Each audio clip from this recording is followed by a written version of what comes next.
E aí, pessoal, tudo bem? Eu sou o Emerson, professor de física aqui do curso Minds, tá bom? Neste bloco a gente vai falar de cinemática, né? Claro, vocês terão vários vídeos, a gente vai passar por todos os conceitos para entender esse estudo, tá bom? Então, nesse primeiro vídeo, eu optei por apresentar a vocês algumas características desse estudo, tá? A gente vai ver algumas grandezas físicas novas ali, e defini-las, né? Mais importante do que tudo, entendê-las para poder compreender esse estudo tão abrangente da física que se encaixa em várias outras áreas ali que serão discutidos nos próximos blocos, tá bom? Então, nesse primeiro momento, eu quero discutir com vocês algumas grandezas físicas que irão compor a cinemática, tá? Antes de qualquer coisa, a gente tem que definir temos que definir com propriedade, tá? Não é só: "Ah, eu acho que eu sei o que é", não.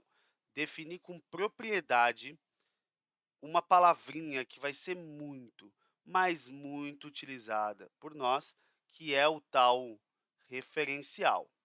Referencial. Veja, toda vez que você pensar num referencial, você tem que pensar assim: "Olha, é aquilo que eu vou adotar para fazer a minha análise do problema", né. Mas eu estou adotando o quê? É isso que a gente tem que pensar. Bom, quando eu falo: "Galera, adotem este referencial", né, ou até: "Olha esse referencial que a questão nos forneceu", eu estou dando para vocês aqui, hã, um lugar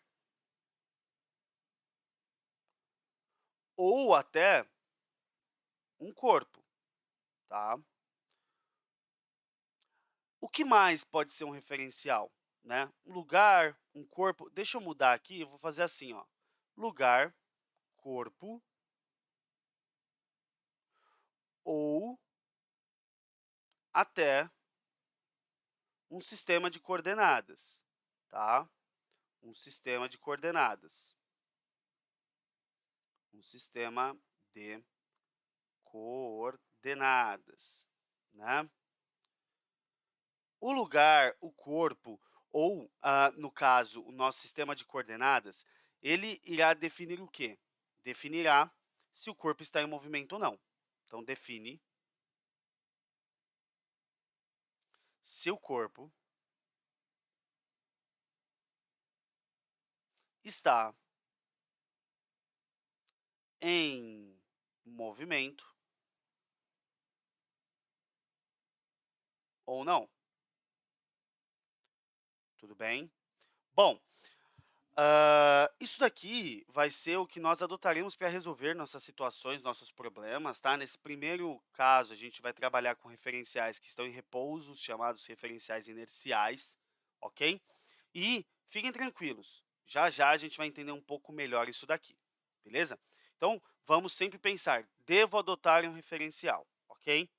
Entendido isso agora, nesse primeiro momento, eu quero que vocês entendam o que é um espaço. Um espaço qualquer, ele é uma região de análise, tá? Que o corpo pode estar inserido, beleza? A gente fala que normalmente é uma região tridimensional em que o corpo ocupa uma posição, tá? Então eu vou definir aqui como uma região onde o corpo se encontra, ok? Se encontra. Como se fosse uma sala de aula, a terra, uma sala de estar, uma estrada, qualquer coisa do tipo, tá bom? Definindo o espaço, a gente vai para posição. Posição. Posição é o ponto do espaço que o corpo ocupa, que o corpo se encontra. Então, é o ponto do espaço que o corpo ocupa, ok? Muito importante isso daqui. Assim como várias grandezas na física, a gente precisa definir uma letrinha para posição. Posição chamaremos de S, o S maiúsculo, tá bom, galerinha? S maiúsculo, beleza? Entendido isso, vamos para a nossa trajetória. Trajetória. Bom, a trajetória, ela já é um pouquinho mais palpável, tá? Você pode pensar que o corpo está andando numa rua, a rua vai ser a minha trajetória, né? E a trajetória, ela deve ser orientada através de um referencial. Veja, eu posso definir aqui, ó, a trajetória como um possível caminho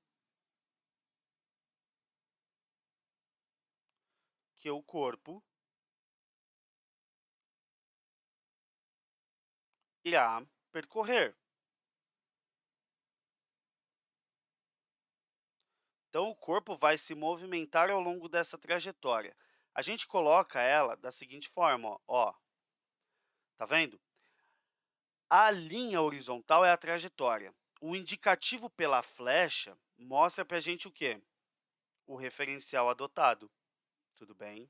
Então, aqui, ó, eu posso vir aqui e pensar que isso daqui é o referencial adotado. Por que isso aqui virou meu referencial? Veja, eu vou falar, cara, o corpo vai andar nessa trajetória para a direita, ou seja, ele avançará posições para a direita e voltará posições para a esquerda. É muito importante a gente entender isso aqui, tá bom? Então, essa é a definição de trajetória. Agora, vamos que vamos, ó. Distância. Distância, nós usaremos a letrinha D minúscula, tá? D minúsculo vai ser a nossa distância. Então, como que eu defino uma distância que o corpo vai percorrer? Eu posso falar que a distância é o somatório de todas as posições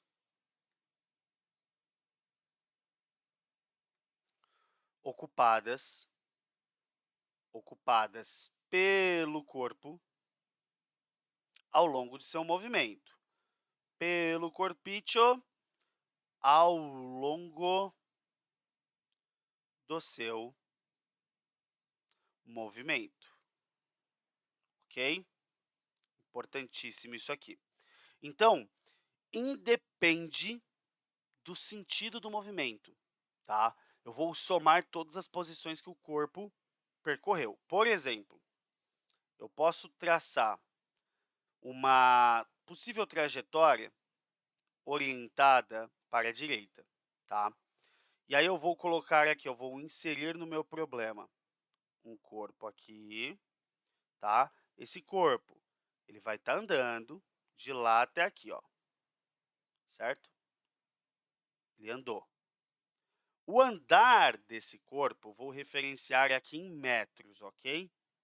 Metros. E eu vou colocar que nesse ponto ele estava na posição 0, 0 metro, e aqui na posição 10 metros, ok? E depois eu vou colocar esse mesmo corpo na mesma trajetória referenciada, voltando, tudo bem? Aqui também estará referenciada em metros. Só que eu vou indicar o seguinte, a volta do corpo. Então, agora o corpo, que chegou lá na nossa posição 10, ele vai voltar até a posição 0, tá bom? E chega até lá. Como que eu vou fazer essa análise? Eu vou pensar assim, bom, ele percorreu uma distância ao longo dessa trajetória, essa distância que chamaremos de D1, certo? É de 10 metros. A distância 2 que ele percorreu, de 10 para 0, também é 10 metros. Veja que independe do sentido do movimento. automaticamente, a minha distância total percorrida vai ser a distância 1 mais a distância 2. Então, a minha distância total foi de 10 mais 10, que equivale a 20 metros, ok? Então, meu corpo andou 20 metros de distância. Por isso que dizemos que a distância é o somatório das posições ocupadas pelo nosso corpo, ok? Agora, o deslocamento, a grandeza mais importante ali quando das que a gente descreveu até então. Deslocamento a gente vai chamar de delta, que é esse triangulinho S, tá? O que que é esse delta, professor? É o do Bhaskara? Nem a pau, não é o delta do Bhaskara. O delta é uma letra grega que aqui na física vai indicar para nós a chamada variação. Toda e qualquer variação é uma diferença entre dois valores, tá? Então, o deslocamento vai ser indicado como uma variação entre, entre duas posições, ok?